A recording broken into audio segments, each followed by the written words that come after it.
سوال: اسلام میں جب 4 شادیوں کی اجازت ہے تو حضرت فاطمہ کی زندگی میں جب حضرت علی کرم اللہ وجہہ نے دوسری شادی کرنی چاہی تو رسول اللہ نے آپ کو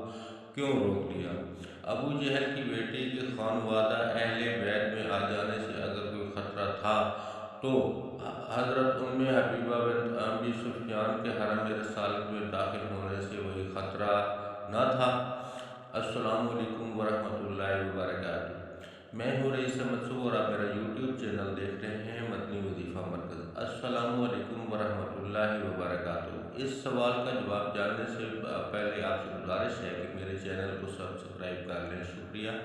جواب: اس واقعہ کو امام زین العابدین علی بن حسین اور ابو ملیکہ حضرت مسعود بن مخرمہ سے روایت کیا ہے، اور اس کی تائید حضرت عبداللہ بن زبیر کی ایک روایت سے بھی ہوتی ہے۔ نیز ابو حنظلہ اور سوید بن افلا کی مرسلہ روایات میں سے اس کی موید ہیں۔ امام بخاری نے کتاب فرض المقصد میں کتاب فضائل اصحاب النبی صلی اللہ علیہ وسلم اور کتاب النکاح میں، مسلم نے کتاب الفضائل الصحابہ میں، ابو داؤد نے کتاب النکاح میں، ابن ماجہ نے بھی کتاب النکاح میں، ترمذی نے کتاب المناقبت میں اور حاکم نے کتاب معرفت الصحابہ میں متعدد سندوں سے ان روایات کو نقل کیا ہے۔ تفصیل اس قصے کی یہ ہے کہ فتح مکہ کے بعد جب ابو جہل کا خاندان مسلمان ہو گیا تو حضرت علی نے اس کی بیٹی سے، جس کا نام کسی نے جویریہ،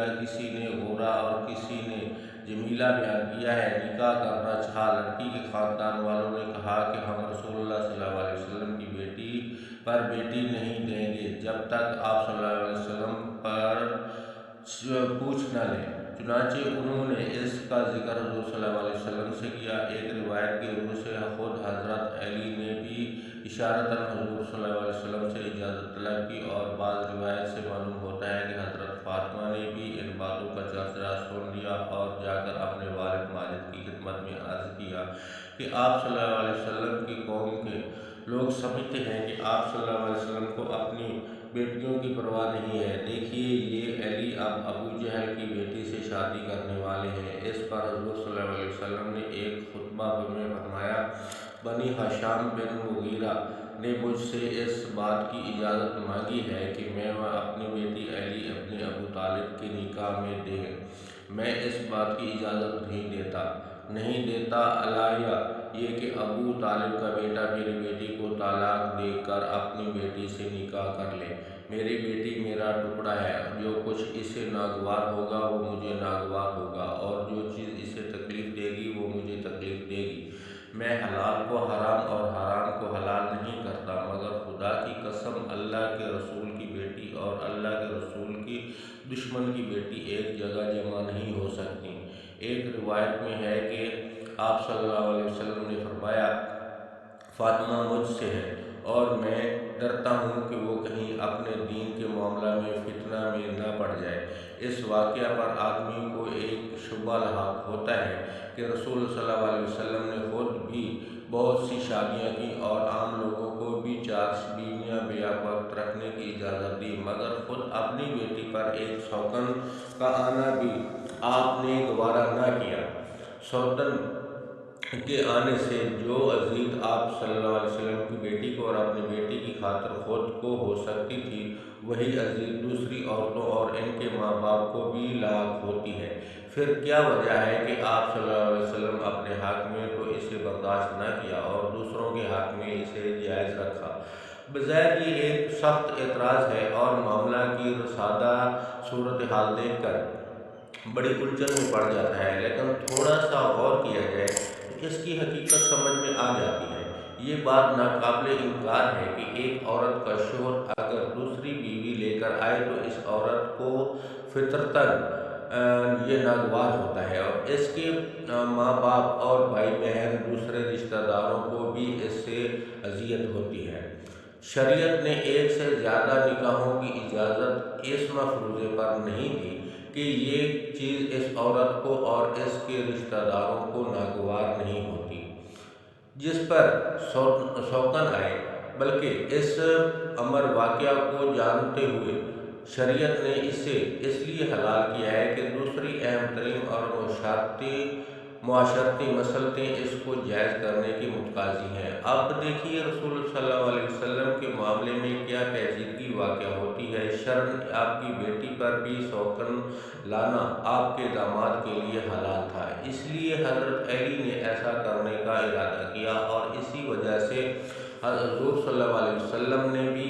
یہ نہیں فرمایا کہ ان کے لیے یہ فعل حرام ہے، بلکہ آپ صلی اللہ علیہ وسلم نے خود تصریح فرمائی کہ میں حلال کو حرام نہیں کرتا۔ لیکن یہاں حضور صلی اللہ علیہ وسلم کی ایک ہی شخصیت میں دو مختلف حیثیتیں جمع تھیں۔ ایک حیثیت میں آپ صلی اللہ علیہ وسلم انسان تھے، اور فطرتاً یہ ممکن نہ تھا کہ آپ کی صاحبزادی کے گھر میں شوقاً آنے سے تلخی پیدا ہو، اس کا تھوڑا یا بہت اثر آپ کی طبیعت پر نہ پڑے۔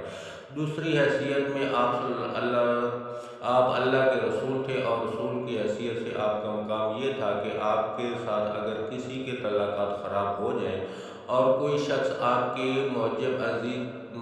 کا عزیز بن جائے تو اس کے دین و ایمان کی بھی خیر نہ تھا۔ اسی وجہ سے حضور صلی اللہ علیہ وسلم نے حضرت علی کو بھی اپنی بنی شام میں مغیرہ کو بھی اس کام سے روک دیا، کیونکہ اگر جو شرعاً یہ حلال تھا، مگر اس کے کرنے سے یہ اندیشہ تھا کہ یہ چیز حضرت علی رضی اللہ عنہ اور ان کی دوسری بیوی اور ان کے خاندان والوں کے ایمان اور ان کی عاقبت کو خطرے میں ڈال دے گی۔ ایک اور بات جس کا حضور صلی اللہ علیہ وسلم نے اپنے خطبے میں ذکر فرمایا وہ یہ تھی کہ بنی ہشام بن مغیرہ اور اسلام اور رسول صلی اللہ علیہ وسلم کے بدترین دشمن رہ چکے تھے، اور فتح مکہ کے بعد تازہ مسلمان ہوئے تھے۔ خود اس لڑکی کے باپ ابو جہل کے متعلق تو سب کو معلوم ہے کہ حضور صلی اللہ علیہ وسلم کی دشمنی میں وہ تمام کفار سے بازی لے گیا تھا۔ یہ بھی واقعہ ہے کہ جنگ بدر میں وہ مسلمانوں کے ہاتھوں مارا گیا، اور اس کا خاندان برسوں اس کے جذبہ انتقام میں تڑپتا رہا۔ اب اگرچہ یہ لوگ اسلام قبول کر چکے تھے، لیکن یہ تحقیق ہونا باقی تھا کہ یہ قبول اسلام واقعی پورے اخلاص اور قلوب کی مکمل تبدیلی کا ثمرہ ہے یا محض شکست کا نتیجہ ہے۔ اس حالت میں اس خاندان کی لڑکی اور وہ بھی خاص ابو جہل کی بیٹی کا اس گھر میں شوقاً بن کر پہنچ جانا، جہاں رسول اللہ صلی اللہ علیہ وسلم کی صاحبزادی ملکہ بیت تھی، بڑے فتنوں کا سبب بن سکتا تھا۔ ان لوگوں کو تعریف طلب اور توقع کی جا سکتی تھی اور کی بھی گئی، لیکن اسلام کے ساتھ اس کا تعلق حال جب تک ٹھیک ٹھاک معلوم نہ تھا ہو جائے، انہیں خاندان رسالت میں گھسا لانا اور خود رسول اکرم صلی اللہ علیہ وسلم کی صاحبزادی کے بالمقابل لا کھڑا کرنا سخت نامناسب اور پرخطر تھا۔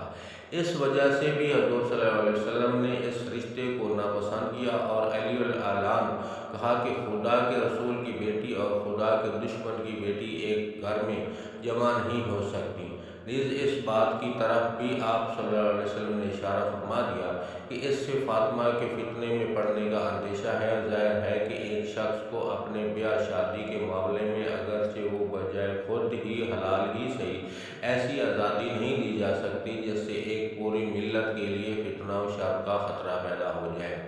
بے شک یہاں یہ اعتراض اٹھ سکتا ہے کہ ابو جہل کے خاندان سے ابو سفیان کا خاندان اسلام کی عدالت میں کچھ کم نہ تھا، پھر اگر ابو جہل کے خاندان کی لڑکی کا خانوادہ رسالت میں آنا موجب فتنہ ہو سکتا تھا تو ابو سفیان کی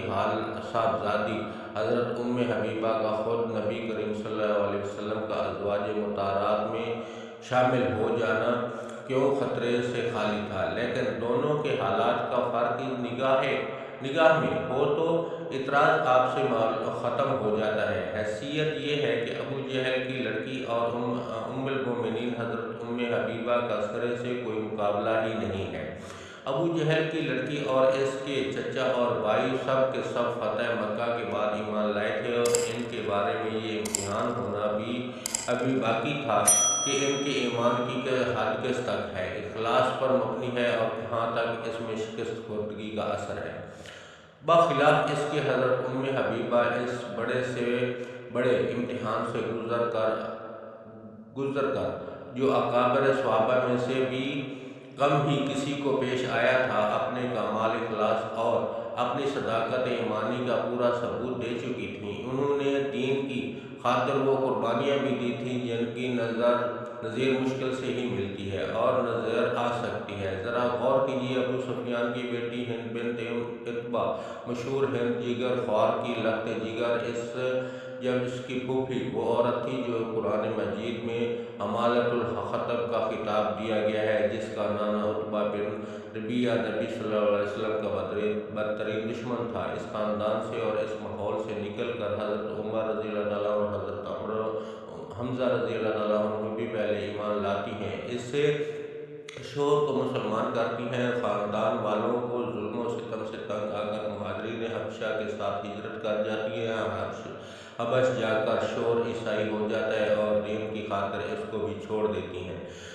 غریب الوطنی کی حالت میں جب تنہا ایک چھوٹی سی بچی کے ساتھ رہ جاتی ہیں، ان کے عزم ایمانی میں ذرا برابر بھی تزلزل نہیں آتا۔ کئی برس اس حالت میں جب گزر جاتے ہیں اور ایک بے سہارا خاتون دیار غیر میں ہر طرح کے مصائب جھیل کر جب ثابت کر دیتی ہے کہ دین کو جس پائے کا خلوص، جس مرتبے کی سیرت اور جس درجے کا کردار مطلوب ہے وہ سب یہاں موجود ہے، تب نبی کریم صلی اللہ علیہ وسلم کی نگاہ میں انتخاب آپ پر پڑتی ہے اور آپ حبش میں ان کو نکاح کا پیغام بھیجتے ہیں۔ غزوہ خیبر کے بعد وہ حبش سے واپس آ کر حرم نبوی میں داخل ہوتی ہیں۔ اس کی تھوڑی دیر مدت کے بعد قریش صلح حدیبیہ خلاف ورزی کرنے کے مرتکب ہوتے ہیں اور ان کو اندیشہ ہوتا ہے کہ نبی صلی اللہ علیہ وسلم اب مکے پر چڑھائی کر دیں گے۔ اس موقع پر ابو سفیان صلح کی بات چیت کے لیے مدینے آتا ہے اور اس امید پر بیٹی کے ہاں پہنچتا ہے کہ اس کے ذریعے صلح کی شرائط کرنے میں سہولت ہوگی۔ برسوں کی جدائی کے بعد پہلی مرتبہ باپ سے بیٹی کو ملنے کا موقع ملتا ہے، مگر جب وہ رسول اللہ صلی اللہ علیہ وسلم کے فرش پر بیٹھنے کا ارادہ کرتا ہے تو بیٹی فوراً سے یہ کہہ کر فرش سے اٹھا دیتی ہے کہ رسول اللہ کے فرش پر آپ دشمن اسلام نہیں بیٹھ سکتا۔ اس خاتون کا خانوادہ رسالت میں داخل ہونا تو ہیرے کا ہار میں اپنی جگہ پا لینا تھا اور اس کے فتنے کے رونما ہونے کا کوئی بعید ترین امکان کیا وہم بھی نہ ہو سکتا تھا۔ البتہ اس لڑکی کا اس خاندان میں آنا ضرور فتنے کا باعث ہو سکتا تھا، جسے اور جس کے خاندان کو صرف فتح نے اسلام میں داخل کیا تھا اور اسلام میں آئے ہوئے جس کو ابھی صرف چند مہینے ہوئے تھے، اسی کے بارے میں یہ سوال پیدا ہو سکتا تھا کہ اسلام اور نبی کریم صلی اللہ علیہ وسلم کی عداوت کے اثرات اس کا اور اس کے خاندان والوں کا دل پوری طرح پاک ہوا ہے یا نہیں۔ اگر